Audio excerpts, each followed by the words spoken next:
বড় মা ছিল, বড় মায়ের গয়নাগুলো এখন পরিয়ে দাও। তারপরে দেখা যাবে যেমনি হাতের চুড়ি আর গলার হার আর কানের রিং পরিয়ে দিল, ওদিকে ছেলেটা বলছে আব্বা তো আমার বোনের থেকে ছোট, আমার বোনের বয়স এখন 20, জুটলো না ওর কোনো জুড়ি, ওর রং কালো, তাই কেউ দেখতে এলো না। আমার মায়ের গয়না তুমি ওই বোনকে দিয়ে দিলে, এটা কিন্তু ঠিক হলো না। বাপ বলছে হারাম খোর, ওই বোনটা শুধু তোর, এই বোনটা তোর নয়। এই বিভাজন বেরিয়ে যা আমার ঘর থেকে, ঘর থেকে বার করে দিল। ভাই আর বোনকে নানার বাড়ি উঠলো, এই দাড়িওয়ালা, এই টুপিওয়ালা, এই আল্লাহওয়ালা জামাত ছেড়ে যাচ্ছে, তাড়াতাড়ি কি আল্লাহ নাকি কোরআন মানে। কোরআন বলছে ওয়ালা তাকরাবু মালাল ইয়াতীমি ইল্লা বিল্লাতি হিয়া আহসান হাত্তা ইয়াবলুগা আশুদ্দা। হে মুসলমান, খবরদার ইয়েতিম বাচ্চাদের উপরে কখনো খারাপ ব্যবহার করো না। যদি করো পাপ হলেও জাহান্নাম হবে ঠিকানা। হাত্তা ইয়াবলুগা আশুদ্দা, যতদিন না তারা সাবালিক হচ্ছে, সাবালিকা হচ্ছে, ততদিন তাদের উপরে কোনো অত্যাচার, কোনো বাজে ব্যবহার করা যাবে না। আমি বলিনি মাওলানা আব্দুল ওয়াহাব বলছে পবিত্র কোরআন, তাই বলতে চাই যেমন বাপের পরিষেবা দেওয়া বেটার জন্য ফরজ, ঠিক বেটার উপরে ইনসাফ দেওয়া বাপের জন্য খরচ। এর নাম ইসলাম, এর নাম কমিউনিজম। সমান্তরাল নীতি ইসলাম দিয়েছে। বন্ধু আমরা খেয়াল করি না, বাপ হয়েছি, জাহান্নামে যাবো, ঘন ঘন বদদোয়া করছে, বেটার হক মেরে চলে যাচ্ছে যারা ভুল করছে তারা। যাক ব্রাদারান ইসলাম, আমি ওয়াজটা তো অন্যভাবে করতে গিয়ে আমার ঘুরে গেল অন্যদিকে, বক্তারা তো কোন দিক থেকে সাইড নেয়। তো যাক বাবা, আমি প্রথমে শুরু করেছিলাম এমন এক মহামানবের উপরে আজ ওয়াজ করব, যিনি নাকি গ্রেড প্রফেসর, যিনি নাকি গ্রেড লেকচারার, যিনি নাকি মানবের থেকে অতি মহামানব, যিনি হলেন সব থেকে সফল প্রফেসর, যিনি হলেন সব থেকে বড় মেসেঞ্জার, তার ওয়াজটা করতে হবে। তার নাম কি বলেছিলাম? হযরত মুহাম্মদুর রাসূলুল্লাহ সাল্লাল্লাহু আলাইহি ওয়াসাল্লাম। তাকে নবী করে পাঠিয়েছিলেন না? এতদিন জলসা শোনেন, বলুন তো নবী কোন ভাষা? আরবি ভাষা। এক বচন না বহু বচন? এক বচন। নবী মানে কি? নবী শব্দটা নাবাউন থেকে এসেছে, মাদ্রাসা ছেলেরা বুঝবে। নবী নাবাউন থেকে এসেছে। নাবাউন মানে সংবাদ, নবী মানে সাংবাদিক। নবী মানে সাংবাদিক। সংবাদকে ইংরেজিতে কি বলে? নিউজ। NEWS। এন থেকে নর্থ উত্তর, ই থেকে ইস্ট পূর্ব, ডব্লিউ থেকে ওয়েস্ট পশ্চিম, এস থেকে সাউথ দক্ষিণ। তাহলে পূর্ব পশ্চিম উত্তর দক্ষিণ চারিদিকে যা ঘটনা ঘটে সেইগুলো পাবলিকের সামনে তুলে ধরে যারা, সাংবাদিক হলো তারা। ঠিক আল্লাহর কাছ থেকে, আসমান থেকে আল্লাহর বিধান সংগ্রহ করে নিয়ে এসে উম্মতের মধ্যে পাবলিকের ভিতরে বিতরণ করেন যারা, আরবিতে নবী বা আম্বিয়া হলেন তারা। বোঝাতে পারলাম? তাহলে নবীদের কাজ কি ছিল? আল্লাহর বাণী নিয়ে উম্মতের কাছে পৌঁছে দেবে, এটা নবীদের কাজ। নবীদের দ্বারায় অলৌকিক ঘটনা বহু প্রমাণিত। যে ঘটনাবলীকে আরবিতে বলা হয় মজেজা। কি বলে? মজেজা।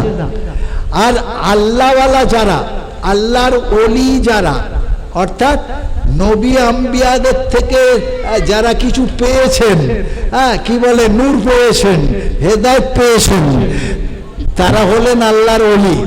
আল্লাহর ওলিরা অনেক অনেক কিছু অলৌকিক ঘটনাবলী ঘটিয়েছেন, সেগুলোকে বলা হয় কেরামতি। সেগুলো কি বলে? কেরামতি। তাহলে ও অলৌকিক ঘটনা যার ওলিদের দ্বারাই ঘটেছে সেটা কেরামতি, সেটা মুজিজা বলা যাবে না। মুজিজা কোনটা? নবীদের দ্বারাই ঘটেছে যেটা। তাহলে আমার নবীর এই রকম মুজিজা আল্লাহ দিয়েছিলেন 4,500। কত বললাম? 4,500। আমি কি এই 1-2 ঘন্টার মধ্যে 4,500 ঘটনা বলি শোনাতে পারবো বাবা? জি পারবো না। তবে একাত্তা শোনাই। আমার নবীর মুজিজা অন্যতম একটা মুজিজা ছোট্ট করে বলি, যেটা মাদ্রাসার জলসা না। রব্বুল আলামিন আল্লাহ তাকে নবুয়াত দিয়ে পাঠিয়েছিলেন। সংক্ষেপে বলি, একদিন মাগরিবের নামাজ হচ্ছে, নামাজের পরে সব সাহাবীরা বেরিয়ে এলেন।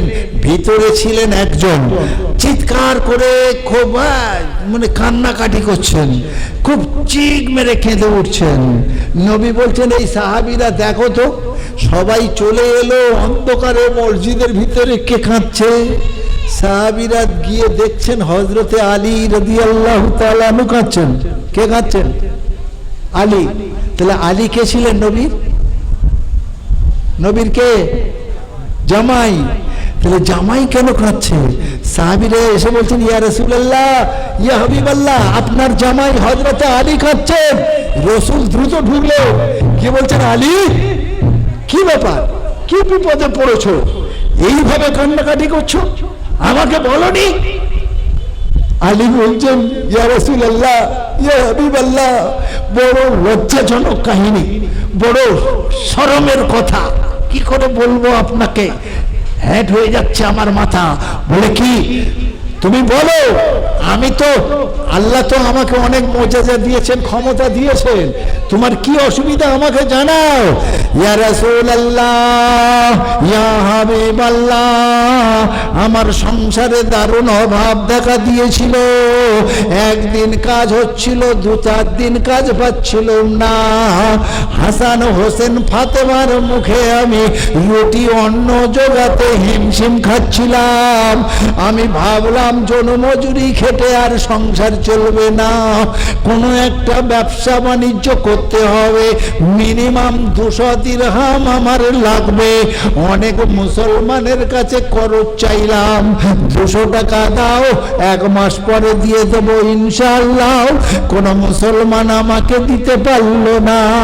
পরিশেষে এক ইহুদির কাছে গেলাম, ইহুদিকে বললাম, ভাই 200 দিরহাম আমার অবশ্যই চাই, সংসার আমার চলছে না, তুমি জানো আমার, আমি 1 মাস পরে শোধ করে দেব তোমার।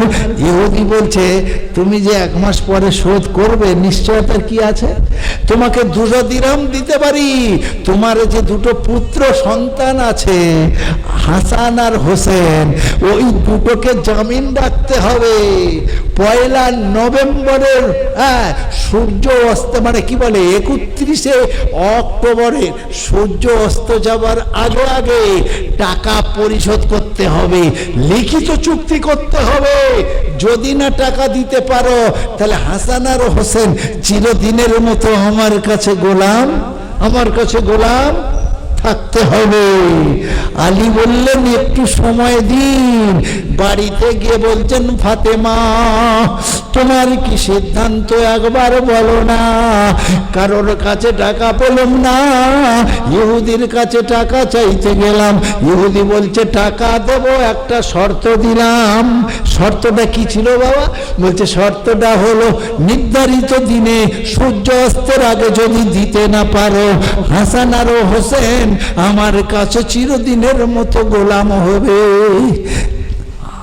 ফাতেমা বলছেন, স্বামী তোমার উপরে কি বলতে পারি আমি, যেটা ভালো বুঝবে সেটা করো।